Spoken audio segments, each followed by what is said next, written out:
Você sabia que, biblicamente falando, nem sempre antes de um dia de sábado é uma sexta-feira? Essa informação é fundamental para você conseguir entender o sinal do profeta Jonas, e conseguir contar perfeitamente o que está escrito lá em Mateus 12:40, o único sinal dado pelo Messias para alguns. No vídeo anterior, foi possível comprovar que Yeshua celebrou o seu último jantar de Páscoa, um dia antes da data correta.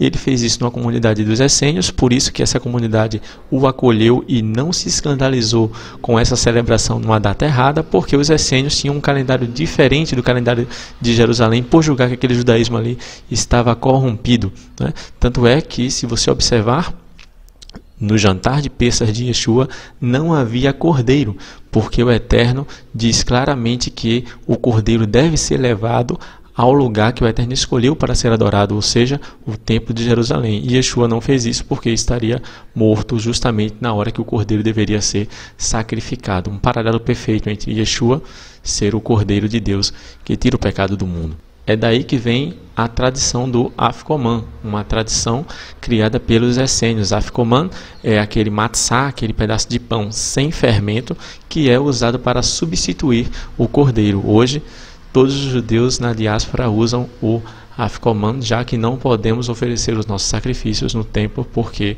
o território do templo não é mais judaico. É indiscutível que Yeshua morre antes de um dia de sábado. Mas, para um gentil que não conhece muito das Escrituras, antes de um sábado sempre é uma sexta-feira. Porém, biblicamente não é assim.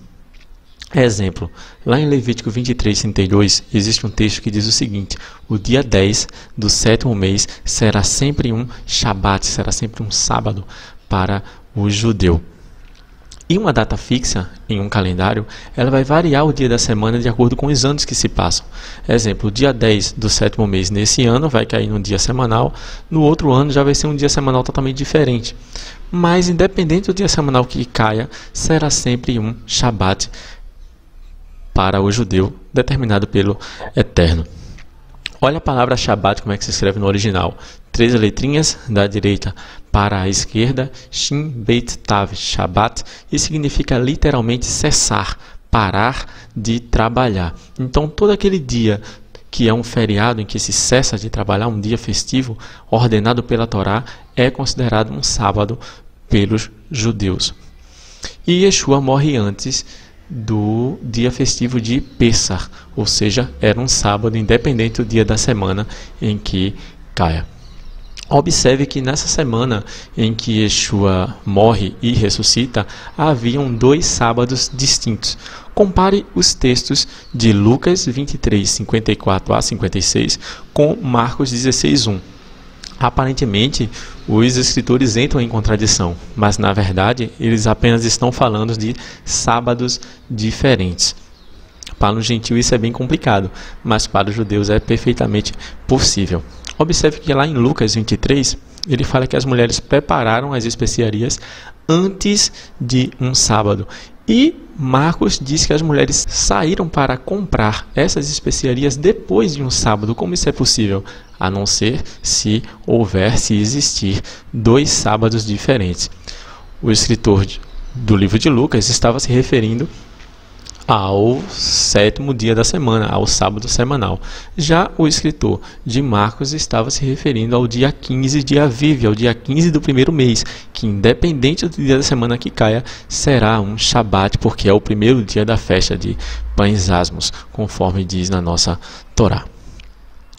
Os evangelhos eles dizem a hora muito aproximada da ressurreição de Yeshua, e você vai se surpreender com o que está escrito. Observe.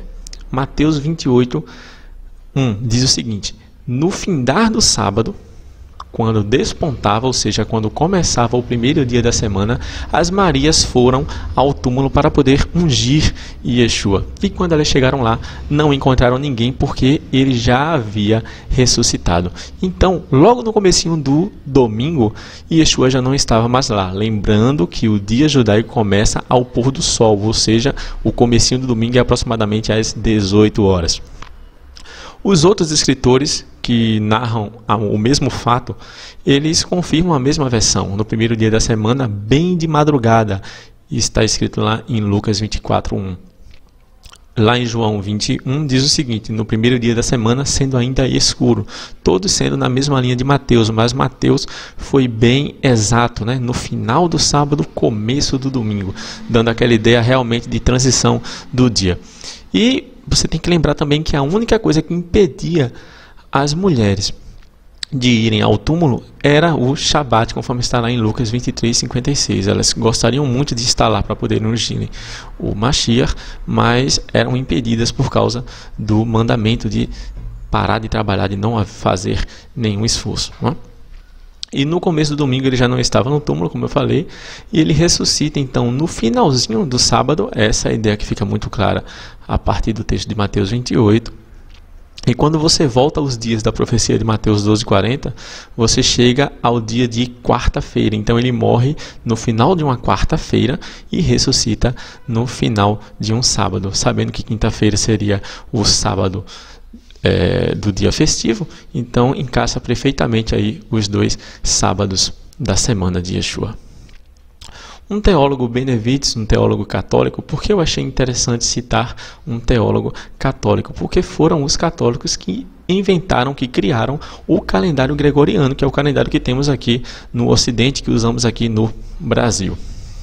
Esse Benevides, que é um diácono também da Igreja Católica, ele cita no seu artigo O Erro do Calendário Gregoriano, ele cita o Papa Pio XII, reconhecendo que existe esse erro no nosso calendário, e que Dionísio, que foi o que fez esses cálculos, né, para criar esse calendário, cometeu um erro de 6 anos, ou seja, no ano da morte e ressurreição não era o ano 33 do calendário cristão, e sim o ano 27. Não? Então, o ano 27 do calendário gregoriano e o ano 3787. Se você, num sitezinho de busca, de pesquisa, colocar esse ano aí judaico 3787 e ver o dia 14 de Aviv, que é o dia 14 do primeiro mês, que é exatamente o dia em que Yeshua morreu, antes do dia 15, que era antes da festa de Pães Asmos, exatamente no momento em que o cordeiro de Pêssar deveria ser sacrificado, você vai se surpreender ao ver que a data era, o dia da semana, era exatamente uma quarta-feira. Conclusão: Yeshua morre no final de uma quarta-feira, pela tarde, ressuscita no final de um sábado, também pela tarde, conforme a profecia dita por ele mesmo sobre o sinal do profeta Yoná, lá em Mateus 12:40. As contas fecham perfeitamente. Biblicamente, não existe sexta-feira santa, domingo não é o dia em que o Senhor ressuscitou, e a única coisa que todos os judeus fazem aos domingos, né, ao primeiro dia da semana, é comemorar o Havdalah. O que é Havdalah? É a separação do sábado, a santificação do sábado. No começo do sábado fazemos uma cerimônia que dá-se o nome de Kabbalat Shabbat, que é o recebimento do sábado, e ao final do sábado fazemos uma cerimônia de Havdalah, que é um encerramento do sábado. Normalmente isso é feito às 18 horas, né, ou seja, no finalzinho do sábado, comecinho do domingo, né, e isso está escrito lá em Atos 20, versículo 7, que Shaul prolongou essa prática até a meia-noite. Não imagine que Shaul fez essa liturgia no domingo de noite, baseado-se no calendário gregoriano. Ele fez ao final do sábado e prolongou mais ou menos ali às 18 horas, e prolongou essa prática aí até a meia-noite. Existem alguns versos que aparentemente contradizem o que eu estou dizendo para você. Um deles é Marcos 16:9, que diz que Yeshua ressuscitou na manhã do primeiro dia da semana. Como fica esse texto? Não perca que eu vou explicar ele para você, e você vai conseguir entender que tudo vai entrar em harmonia. E o que você achou desse estudo? Se você achou interessante, você pode compartilhar essa informação. E se algo não ficou claro para você, deixa aqui sua dúvida nos comentários. Lembrando que eu vou explicar esse verso aí de Marcos 16:9, tá? Se você acredita que eu errei em algum ponto, me informa aqui nos comentários utilizando os versos que comprovem o meu erro. Aqui estão as minhas redes sociais para você acompanhar naquela que for mais confortável para você. Aguardem o próximo vídeo, que o Eterno seja conosco sempre.